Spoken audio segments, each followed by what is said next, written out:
Jauh sebelum rerumputan modern menutupi lembah-lembah bumi, sebelum burung pertama membentangkan sayapnya di langit, dunia pernah dipenuhi hutan pakis raksasa dan serangga bersayap besar yang mendominasi udara. Di masa itu, lebih dari 100 juta tahun sebelum manusia pernah bermimpi tentang kehidupan, leluhur belalang sembah muncul sebagai salah satu predator kecil yang mulai membangun peran pentingnya di ekosistem darat. Nenek moyang belalang sembah berasal dari kelompok serangga purba yang hidup sejak akhir periode Jurasik hingga awal Kretaseus. Fosil-fosil awal menunjukkan tubuh ramping dengan kaki depan yang sudah mulai memanjang, cikal bakal senjata utama yang kita kenal hari ini. Mereka belum sepenuhnya seperti belalang sembah modern, tetapi bentuk dasar tubuh mereka, kepala segitiga, dan kecenderungan untuk berdiri tegak sudah tampak jelas. Para ilmuwan menyebut bentuk awal ini sebagai proto-warriors, serangga kecil yang mulai mengandalkan penglihatan tajam dan gerakan perlahan untuk mengejar mangsa. Saat tumbuhan berbunga mulai bermunculan pada era kapur, dunia menjadi lebih beragam. Serangga kecil yang menghisap nektar menyebar dalam jumlah besar, menciptakan peluang baru bagi predator darat. Belalang sembah perlahan beradaptasi. Mata mereka tumbuh lebih besar, mampu menangkap gerakan sekecil hembusan sayap. Leher mereka memanjang, memungkinkan kepala bergerak hampir 180 derajat, memberi mereka sudut pandang yang jauh lebih luas dibandingkan serangga lain pada zamannya. Kaki depan mereka berubah menjadi alat penjerat yang sangat efisien, dilengkapi duri-duri tajam yang mampu mengunci tubuh mangsa tanpa memberi kesempatan untuk melarikan diri. Ketika dinosaurus punah pada akhir era kapur, banyak spesies serangga juga mengalami tekanan besar. Namun, belalang sembah bertahan. Tubuh mereka yang kecil, fleksibel, dan hemat energi membuat mereka mampu menyesuaikan diri dengan cepat. Mereka berpindah dari hutan tropis ke padang rumput, dari semak belukar ke pepohonan. Strategi berburu mereka, berdiri diam, menyamar, lalu menyerang dengan kecepatan kilat, membuat mereka mampu hidup di berbagai lingkungan tanpa harus bersaing langsung dengan predator yang lebih besar. Seiring jutaan tahun berlalu, mereka menyebar hampir ke seluruh belahan dunia, dari Asia hingga Afrika, dari hutan hujan hingga lahan pertanian. Belalang sembah mengukir tempatnya sendiri dalam jaringan kehidupan. Diversifikasi besar terjadi ketika mereka beradaptasi dengan bentuk tubuh baru. Beberapa menjadi ramping seperti daun, beberapa menyerupai ranting, dan beberapa berkembang dengan warna-warna cerah untuk membaur dengan bunga yang mereka huni. Jika kita membandingkan fosil belalang sembah berusia puluhan juta tahun dengan spesies modern, bentuknya hampir identik. Kepala segitiga, mata besar yang seakan memperhatikan setiap gerakan, kaki depan yang selalu siap menyerang. Semuanya menunjukkan bahwa evolusi telah membawa mereka pada desain tubuh yang begitu efisien sehingga perubahan besar tidak lagi dibutuhkan. Dari hutan purba yang berkabut hingga padang rumput dunia modern, belalang sembah tetap menjadi penjaga kecil yang mengamati dari balik dedaunan. Mereka bukan hanya predator, mereka adalah potongan sejarah hidup yang tersisa dari masa ketika bumi masih membentuk wajahnya. Dalam tubuh ramping mereka tersimpan jejak waktu, kecerdikan evolusi, dan kemampuan bertahan yang membuat mereka tetap hadir hingga hari ini.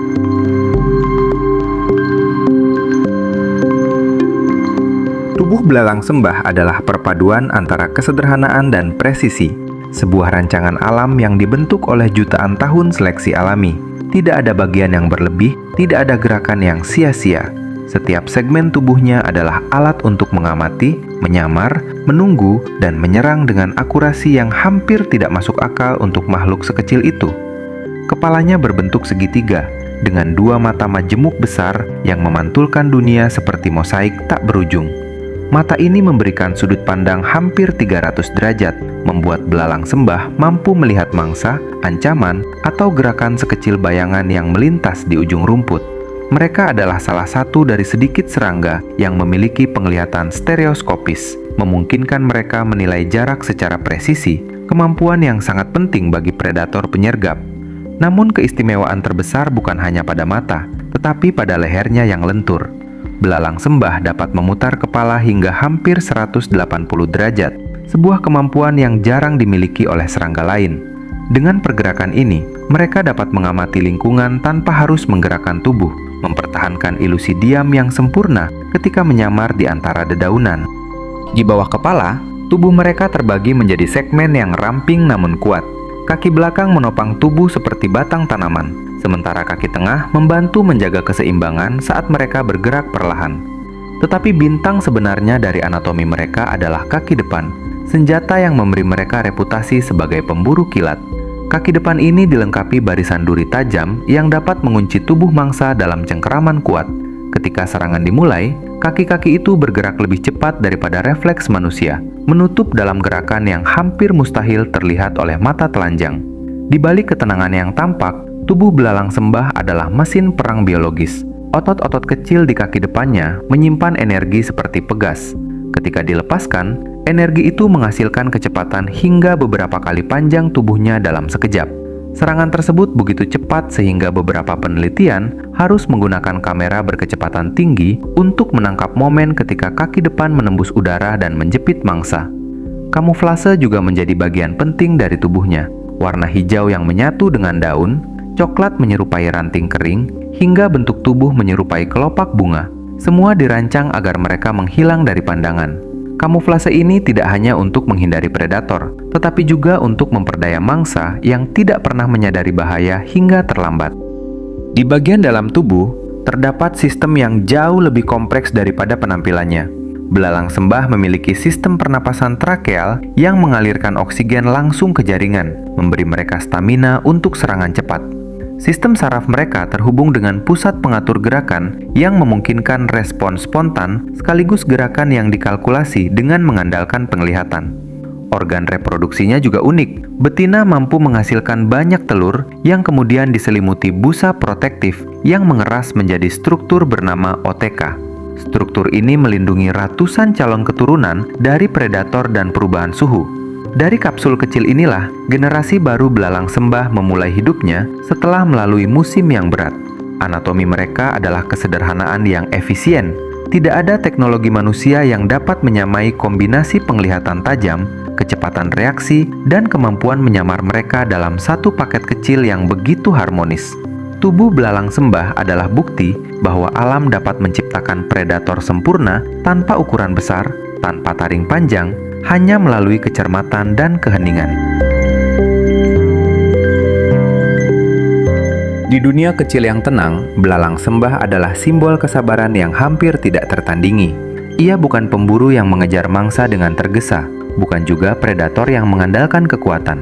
Seluruh keberhasilannya bertumpu pada seni menunggu, menyatu dengan lingkungan, membiarkan dunia bergerak di sekelilingnya hingga momen sempurna tiba.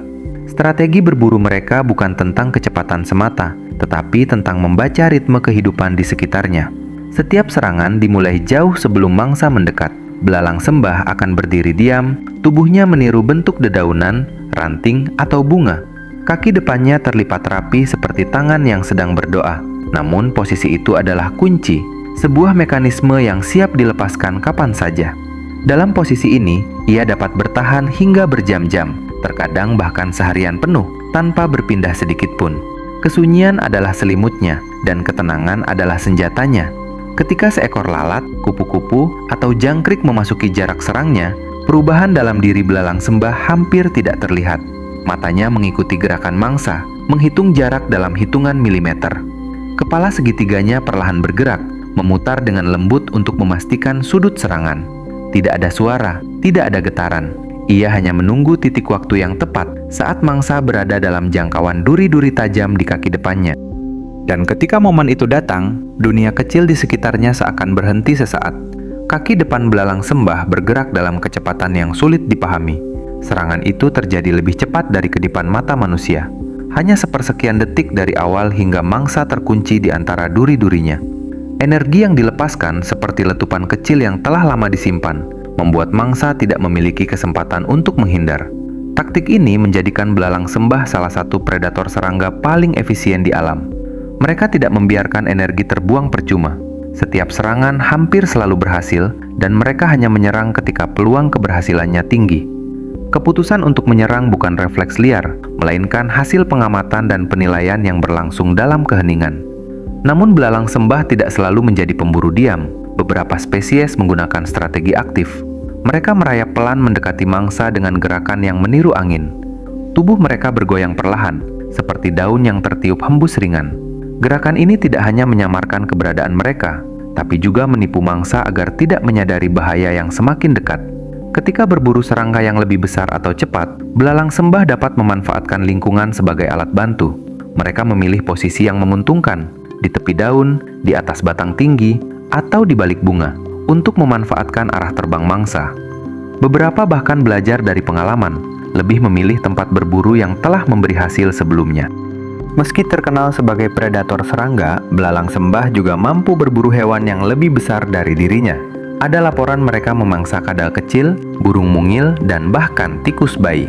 Namun perilaku ini jarang dan biasanya terjadi bila kesempatan datang secara kebetulan atau jika kebutuhan energi meningkat pada individu yang besar. Satu hal yang menonjol dalam perilaku berburu belalang sembah adalah ketenangan. Tidak ada kegaduhan, tidak ada hiruk-pikuk. Mereka bekerja dalam diam dan presisi.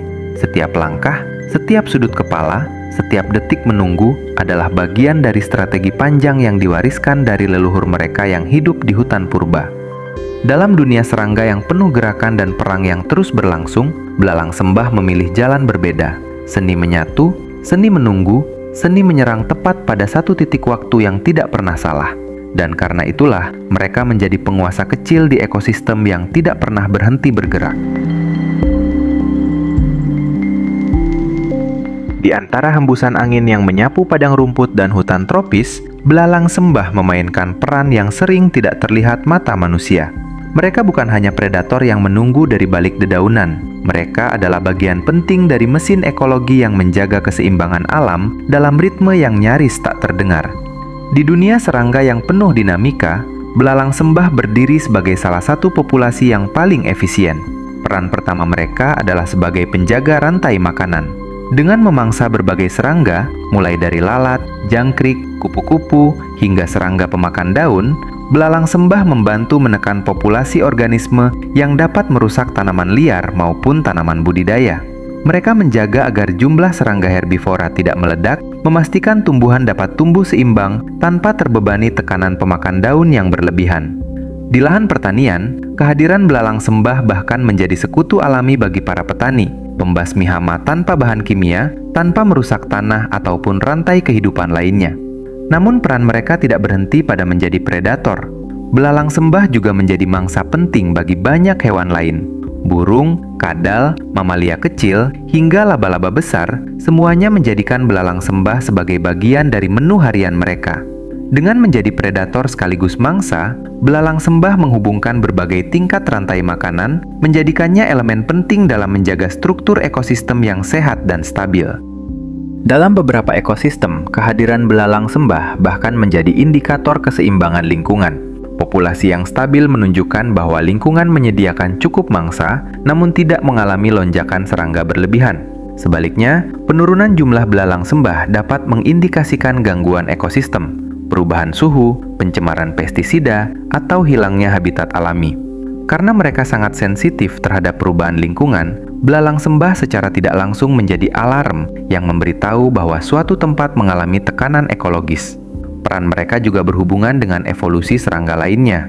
Sebagai predator yang mengandalkan kecepatan dan kecerdikan, belalang sembah mendorong mangsanya untuk berevolusi pula. Serangga yang mampu bertahan harus menjadi lebih cepat, lebih waspada, atau mengembangkan strategi bertahan hidup baru. Hubungan ini menciptakan tarian evolusioner yang tidak pernah berhenti, sebuah kompetisi halus yang membentuk keragaman hayati yang kita lihat hari ini. Di dunia manusia, belalang sembah sering dianggap sekadar makhluk eksotis. Namun tanpa mereka, keseimbangan alam yang kita anggap biasa akan terganggu. Tanaman akan lebih sering terserang hama. Populasi serangga tertentu akan meningkat pesat. Burung dan reptil kecil akan kehilangan salah satu sumber makanan utamanya. Ekosistem yang tampak tenang adalah hasil kerja puluhan makhluk kecil, dan belalang sembah adalah salah satu pekerja terpenting di antara mereka. Dalam setiap gerakan pelan yang mereka lakukan, setiap serangan kilat yang nyaris tidak terdengar, belalang sembah menjalankan fungsi yang melampaui tubuh kecil mereka. Mereka adalah pengatur, penjaga, dan bagian dari simfoni kehidupan yang berjalan tanpa henti, tanpa suara, tanpa pujian, namun dengan dampak yang meluas di seluruh bentang alam bumi.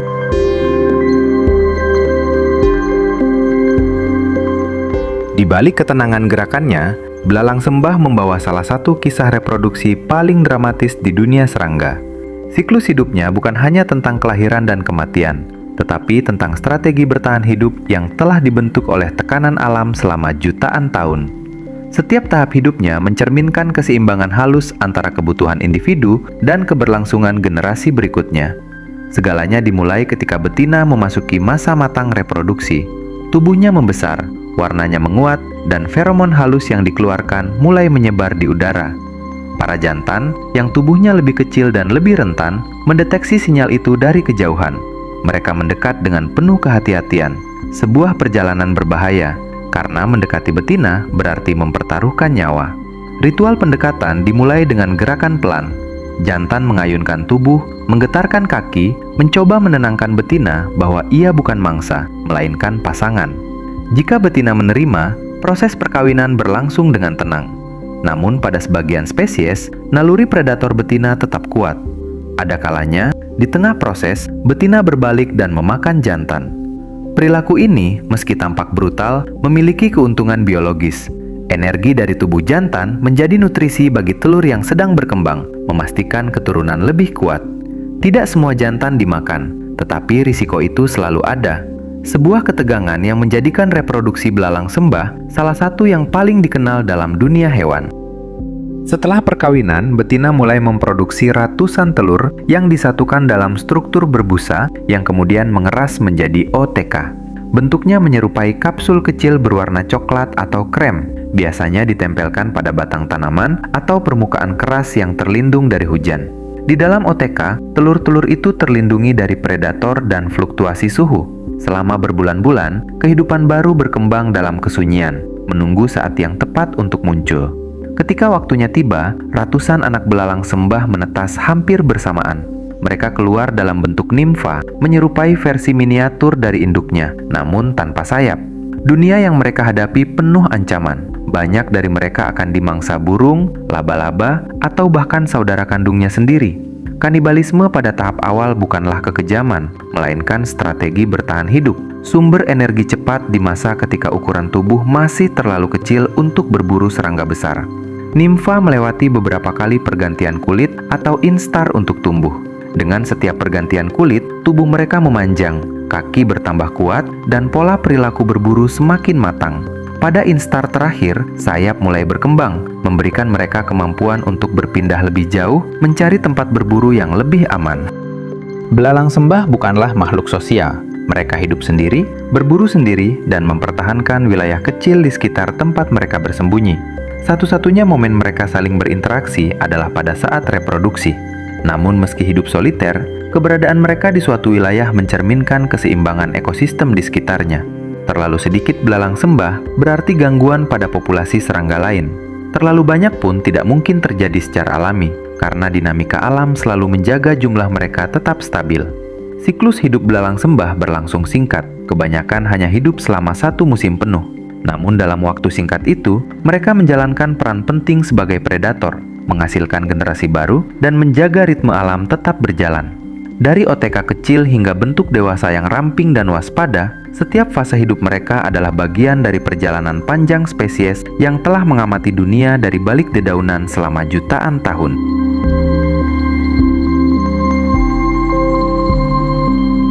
Di dunia yang terus berubah, belalang sembah membuktikan bahwa ukuran bukanlah penentu kecerdasan atau kemampuan bertahan.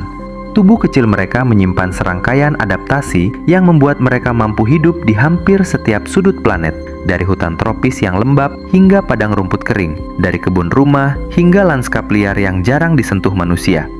Mereka bukan hanya makhluk yang mengikuti naluri, mereka memiliki kecerdikan kecil yang membimbing setiap keputusan dalam hidupnya. Salah satu bentuk adaptasi paling mencolok adalah kemampuan mereka membaca lingkungan melalui gerakan halus. Belalang sembah mampu menilai arah angin, kecepatan gerakan mangsa, hingga pola cahaya yang berubah di permukaan daun. Dengan dua mata besar yang memberi penglihatan stereoskopis, mereka melihat dunia dalam kedalaman, bukan sekedar siluet. Dan di saat banyak serangga lain bergerak tanpa tujuan, belalang sembah menggunakan gerakan terukur, menggoyangkan tubuh seperti daun tertiup angin, meniru ritme alam untuk menghapus keberadaannya dari pandangan predator dan mangsa. Adaptasi mereka juga terlihat dari kemampuan mereka untuk mengubah perilaku sesuai lingkungan. Di habitat dengan serangga melimpah, mereka dapat berburu secara aktif. Di tempat yang lebih berbahaya, mereka kembali pada strategi diam dan penyamaran total. Dalam situasi tertentu, belalang sembah bahkan mampu menghafal pola gerakan mangsa yang sering melintas, memilih tempat berburu yang memberi peluang terbesar.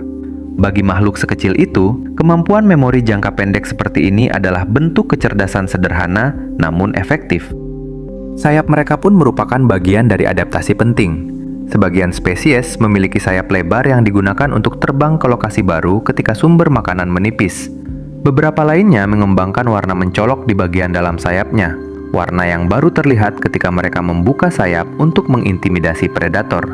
Gerakan itu dikenal sebagai startle display, sebuah tampilan mendadak yang menciptakan ilusi ukuran besar untuk menakut-nakuti penyerang. Hubungan belalang sembah dengan manusia telah berjalan lebih lama daripada yang kita sadari. Di banyak budaya, belalang sembah dianggap simbol kesabaran dan ketenangan. Gerakannya yang lambat dan pose berdoa memberi kesan makhluk bijaksana yang memahami ritme alam lebih dalam dari kita. Dalam pertanian tradisional, mereka sering dijadikan sekutu alami untuk mengendalikan serangga hama.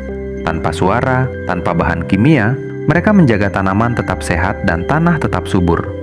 Namun di sisi lain, kesalahpahaman juga sering muncul. Karena bentuknya yang unik, beberapa orang menganggapnya berbahaya. Padahal belalang sembah tidak memiliki racun atau alat yang dapat melukai manusia. Bahkan jika mereka merasa terancam, responsnya hanyalah membuka sayap atau mundur perlahan. Mereka bukan makhluk agresif. Mereka adalah pengamat yang lebih memilih diam daripada konflik.